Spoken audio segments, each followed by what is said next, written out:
Adam, tell us a little bit about yourself. I'm a writer with the London Review of Books and the Times Magazine and other places, and I write often on jazz, which is why I'm here. But I was saying that Lee Morgan is one of these great unsung musicians of the hard bop era, often known as the sort of the blue note era in jazz from the mid 1950s through the mid 1960s. And he was, he started out in Dizzy Gillespie's band, and he was very influenced by Fats Navarro, and he loved Clifford Brown, who died tragically in a car accident in his early 20s in 1956. And so he was an heir of Dizzy, of Fats Navarro, of Clifford Brown, of that very bright trumpet sound. But he took it into sort of darker areas, and also worked to some extent with the avant-garde, with musicians like Gratian Moncur on his album Evolution. And as you can see from the film, I think the film begins brilliantly because you immediately get this sense that jazz was very much at the center of American culture. It wasn't this coterie taste. It was at the center of the culture. It had a connection to a community. It had an organic relationship to vernacular music.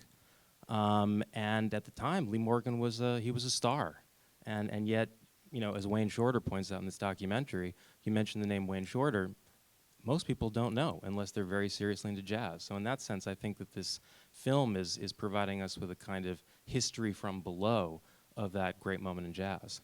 I think the inspired things about this film is the collaboration with the cinematographer Bradford Young, who brings a kind of nouvelle vague texture to the film. And because there is this symbiotic relationship between the jazz of the 1950s and 60s and French cinema, it works on a poetic level as well.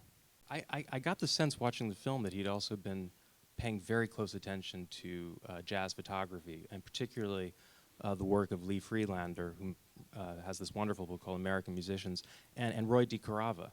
And to me, the film, the look of the film and the story too, provide you with a kind of this very intimate picture of what the jazz life was. And I think a lot of films on jazz have been about what happens on stage, about performances, but that's only a part of jazz. This is about the life, the food, the sociality, all the things that happen when we're not listening to the music, but are such an essential component of the music.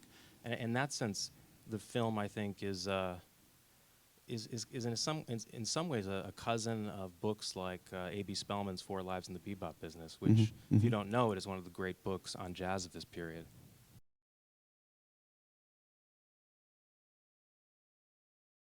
Well, I would just say that the music has great power, and I think I think it still does, and I think that if it were better known, more people would listen to it. We heard a lot of Lee Morgan this evening, and I can't imagine that there were too many people in the audience who weren't touched by the force of his playing. And I think that one of the things the documentary does really effectively is, in a very subtle way, to show the relationship between Lee Morgan's music and civil rights, Black Power. Lee Morgan was one of the most politically conscious jazz musicians of his era when he was nurtured back to health thanks to his wife Helen. He threw himself into activism and was involved in a project with Rahsaan Roland Kirk that publicized the corruption within the jazz industry and promoted self-determination for black artists. So that to me is another very strong point of the film, to emphasize the organic connection between jazz expression at its highest level and human rights.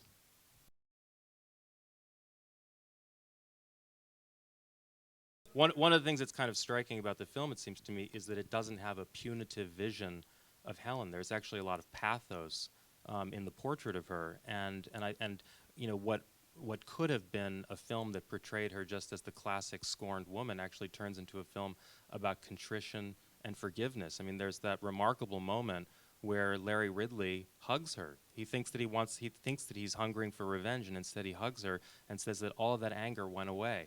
And I think that's one of the very moving things about the film. It does pay tribute to Helen with all of her flaws, and we see that she was very weak when she did what she did. Unfortunately, there was no going back from that point, but she then devoted herself to her community. So I think actually the film is a very touching tribute to her as much as it is to Lee Morgan.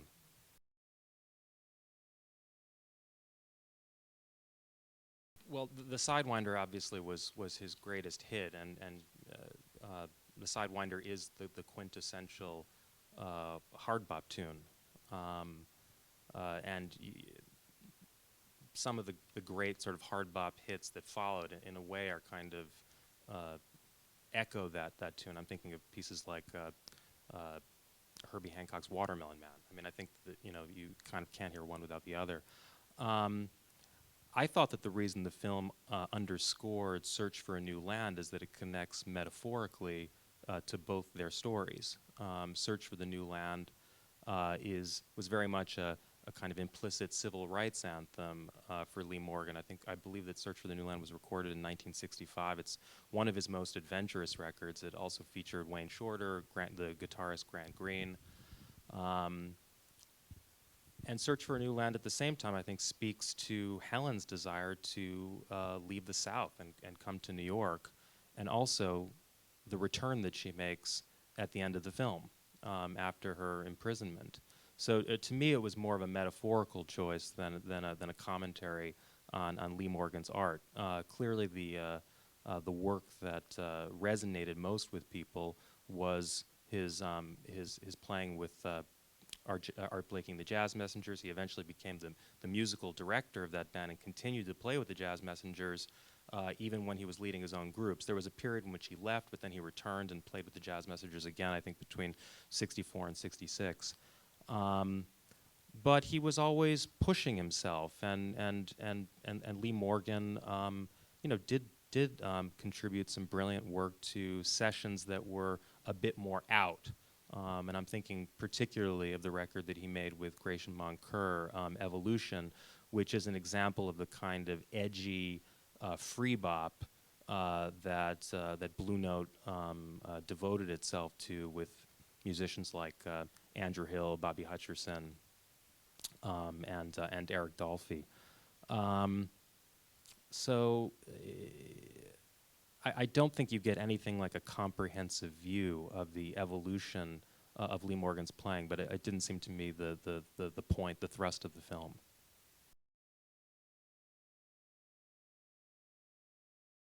One of the salutary aspects of this film is that it discusses, frankly, the problem of heroin, which a lot of jazz musicians succumb to, black and white. This was not, a racial thing. Let's not forget people like Chet Baker, or for a period Stan Getz. A lot of Bill Evans was a total junkie. But I think one of the good things about this film, one of the many good things, is that it frankly discusses the problem of drugs, but drugs do not consume the entire film. A lot of jazz documentaries, as you pointed out, engage in this kind of voyeuristic spectacle of a musician's self-destruction. And that's not what this film does. And I think that it's a celebration of this man's work. So. I want to give Adam maybe one last final word. Is there anything you'd... The last thing I was just going to say is that there are a lot of great jazz musicians in their 70s who are producing some of the best work of their careers. People like Wadada Leo Smith and Henry Threadgill, the musicians of the great Chicago avant-garde, and they're playing all the time. And go out and see them.